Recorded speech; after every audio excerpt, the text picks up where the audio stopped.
From the Detroit Free Press, I'm Kayla Cockrell with today's Free Press Voice Briefing. It's Monday, February 13th, 2023. Michigan residents will soon see higher prices when purchasing a recreation passport. The fee to purchase a passport will change from $12 to $13 for vehicles, the first price increase since 2020. Part of the Michigan Department of Natural Resources, the passport provides access to state park, recreation areas, campgrounds, and more. The upcoming fee increase comes from the Consumer Price Index, the legal standard to keep prices in line with the economy, according to the news release from the Michigan DNR. The recreation passport model, introduced in 2010, provides a unique funding opportunity for the state's parks and recreation system, said Ron Olson, DNR Parks and Recreation Chief, in the news release. Fees will increase at a similar rate for motorcycles, from $6 to $7. For those purchasing a 2-year registration for a vehicle, the fee will increase from $24 to $26. Funding from the fees goes into a restricted fund for various maintenance and restoration projects for state parks and properties. The new recreation passport fees will take effect March 1st.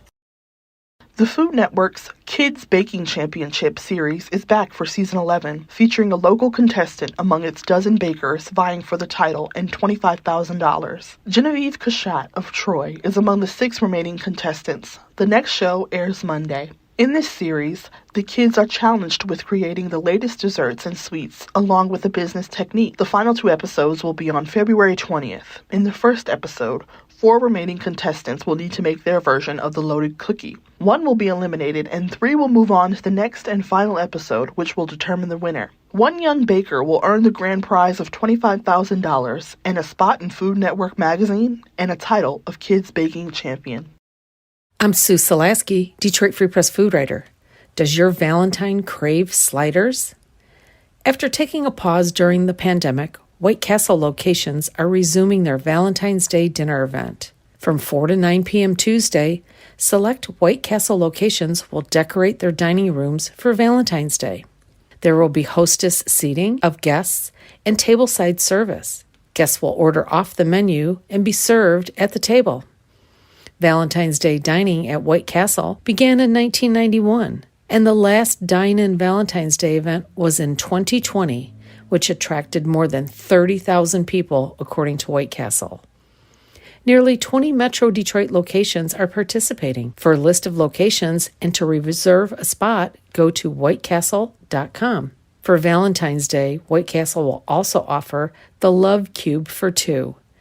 This meal, while supplies last, includes 8 cheese sliders, 2 shareable sides, and 2 small soft drinks. You can order it for carry-out or dine-in. For a list of other Metro Detroit restaurants with Valentine's Day specials, go to freep.com. I'm Andrew Hammond for the Free Press Sports Department. Michigan State slowly but surely is rising up the Big Ten leaderboard as the conference race continues to get interesting. On Sunday in Columbus, Michigan State dispatched the Ohio State Buckeyes 62-41. Joey Hauser scored 22 points, hitting 6 3-pointers as Michigan State took advantage of the Ohio State Buckeyes' brutal shooting. Their defense held the Buckeyes to 20.7% shooting from three-point range and 28.3% from the field. It is the fewest points by a Big Ten opponent since the Spartans shut down Michigan State, holding them to 40 in a 54-40 Michigan State win in January of 2014. Michigan State next faces Minnesota at 9 p.m. inside Breslin Center on Wednesday.